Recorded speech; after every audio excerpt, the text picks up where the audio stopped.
दोस्तों नमस्कार।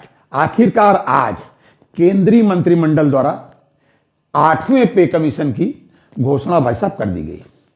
केंद्रीय कर्मचारियों के लिए बहुत ही हर्ष का विषय ये होना चाहिए। मेरे हिसाब से तो बहुत हर्ष का विषय है भाई साहब।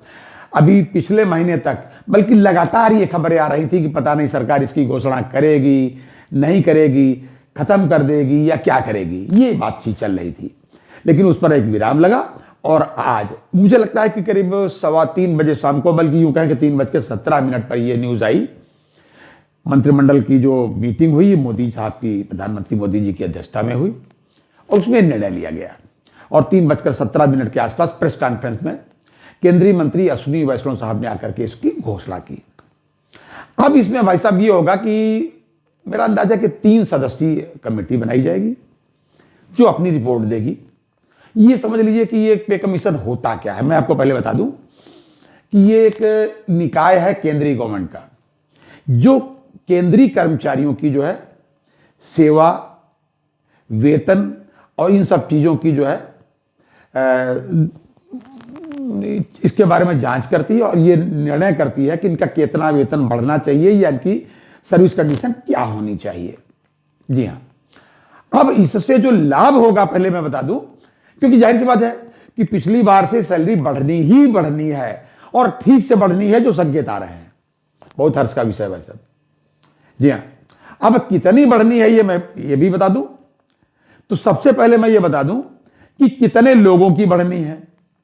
तो लगभग 50 लाख केंद्रीय कर्मचारियों की सैलरी बढ़नी है और कम से कम 20 से 35% के बीच में इसमें इजाफा होगा, जो हमारे सूत्र बता रहे हैं। जी हाँ, और जो पेंशन बढ़ेगी उसमें भी लगभग दूना, मतलब 92% के आसपास इजाफा होगा, ये सूचनाएं आ रही हैं। पिछली बार जो है जो भी वेतन था, इस बार जो संभावनाएं हैं वो लगभग है 35,500 के आसपास न्यूनतम वेतन होगा, जो 35,500 प्लस डीए। और जो पेंशन की बात है कि पिछले पे कमीशन में यानी कि 7वें पे कमीशन में न्यूनतम जो पेंशन रखी गई थी 9,000 प्लस डीआर थी। अब की जो है ये होगी करीब जाकर के 17,280 के आसपास, जो लगभग 92% हाइक है। ये संकेत आ रहे हैं। अब देखते हैं भाई, तो जब रिपोर्ट आएगी तो पता चलेगी। और ये बता दें कि ये 1 जनवरी 2026 से लागू होगा, अर्थात बिल्कुल टाइम से ये इसकी घोषणा कर दी गई है आज। ये बहुत हर्ष का विषय है भाई साहब कर्मचारियों के लिए। तो एक चीज मैं बता दूं इसके पहले कि ये जो है कब लागू हुआ था, 8वां है या जो भी है, इसके पहले 7वां था, 6ठा था। एक तो ये कि प्रत्येक 10 वर्ष पर ये इसकी वेतन आयोग की घोषणा की जाती है। सबसे पहला वेतन आयोग भाई साहब, जी सबसे पहला 1946 में जनवरी में भाई साहब उसकी घोषणा की गई थी पहले की, और ये है 8वां। और जो 7वां था भाई साहब, उसकी घोषणा की गई थी 28 फरवरी 2014 को, जब प्रधानमंत्री मनमोहन सिंह जी की सरकार थी। बाद में उसकी जब रिकमेंडेशन लागू हो गई तो मान ली गई, तो लागू की गई 2016 में। जी, तो अब इसमें इतने लोगों को लाभ होगा और ये सारा पैसा, जी हां, ये सारा पैसा केंद्रीय सरकार के खजाने से आएगा। डीएफएस का जो एक्सपेंडिचर सेक्शन है ये वहां से आएगा, department of financial services expenditure section से। जी अच्छा, इसमें एक चीज और बता दें कि भाई ठीक है, मैंने बताया आपको जैसे 50 लाख कर्मचारी लाभान्वित होंगे, 78 लाख से अधिक पेंशनर लाभान्वित होंगे। पेंशन अपडेशन भी होगा भाई साहब।